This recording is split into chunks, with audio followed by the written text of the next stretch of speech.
We read all that. Emphasis on what Jesus is teaching. Which is easier to say? To say. To say. Let's all say this. We're going to test this out. We're talking about walking like Jesus, right? Which includes walking like Him, includes talking like Him, thinking like Him, doing like Him, living like Him, right?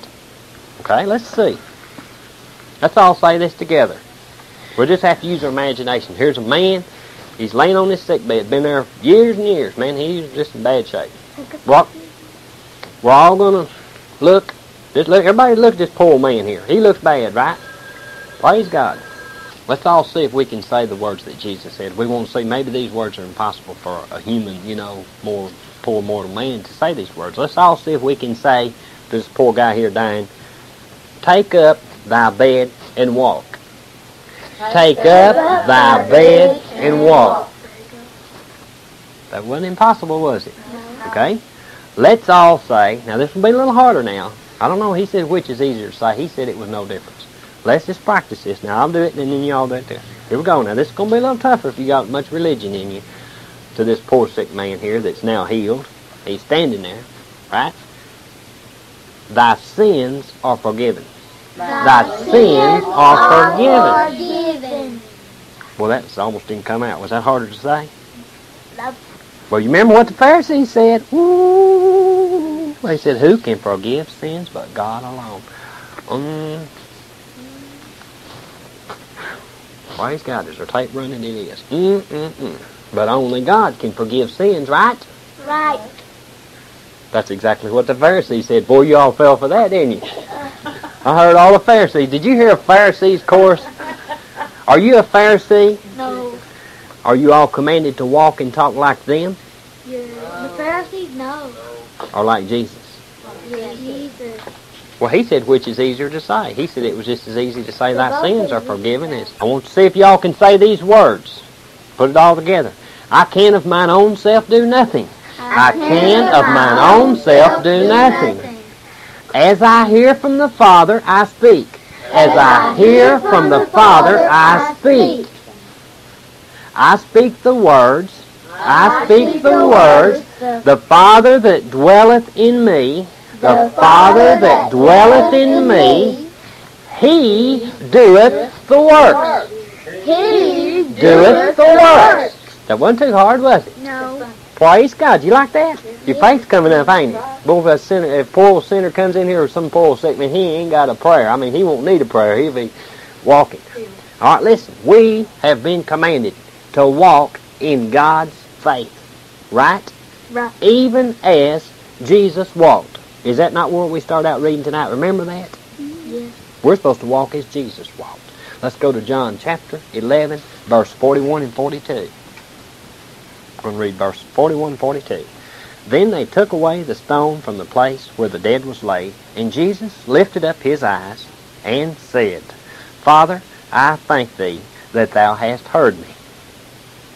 And I knew that thou hearest me always, always, always. But because of the people which stand by, I said it, that they may believe that thou sent me. I didn't say it for you, Father. I didn't say it to convince myself that you heard me. I did it for their benefit.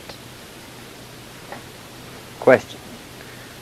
How can we say, speaking of ourselves, to God, I know you hear me always? That's what Jesus said.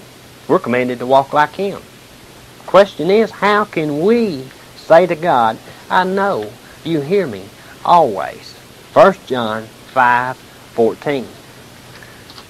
And this is the confidence that we have in Him, that if we ask anything according to His will, He heareth us.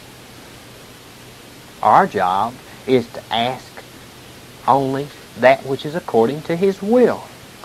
Verse 15, what will be the results? And if we know that He hears us, whatsoever we ask, we know that we have the petitions that we desired of Him. Now what is the key? Listen, And this is the confidence that we have in Him, in God, that if we ask anything according to His will, He heareth us. How are we going to know we're asking according to His will? What did Jesus say? He said, as I hear, I speak. Back off here to 3rd chapter, verse 20. I'm already there. For if our heart condemn us, God is greater than our hearts, for He knoweth all things. But, beloved, if our hearts condemn us not, then have we confidence toward God. And if we have confidence towards God, whatsoever we ask, we receive of Him, because we keep His commandments and do those things that are pleasing in His sight. Y'all comprehend that? I'm going to repeat again. Jesus made the statement. He said, as I hear, I speak. He only spoke what God told him to speak. God told him, say to that man, thy sins are forgiven. Jesus repeated what his Father said. Would there be any reason to doubt God wasn't going to perform His own words spoken through you? If God tells you to lay hands on that man there, he's sick, go lay hands on him and he will recover, would you have any logical right to doubt that God would not perform His word? Would it be very much faith in it to refuse to go do it? Not too much. Would it please God very much? Not too much. Would it be walking in faith as Jesus walked? Not too much. I want to recall to you one more time the words that we all just proved that we could speak. I'm going to put them on this for the benefit of the tape again. We all found out that we could speak these words. I can of mine own self do nothing. As I hear from the Father I speak. I speak the words of the Father that dwelleth in me. He doeth the works. If the thing that you desire from God is His own words performed in your presence, then you know that the thing that you ask or desire is His will, because He's the one that sent you to speak His words. Would that not give you every reason to believe that God would keep, honor His promise? Jesus believed it all day, every day of His life. We've got to learn how to believe it, to act on it, to walk in it, to do it as Jesus walked in it. Make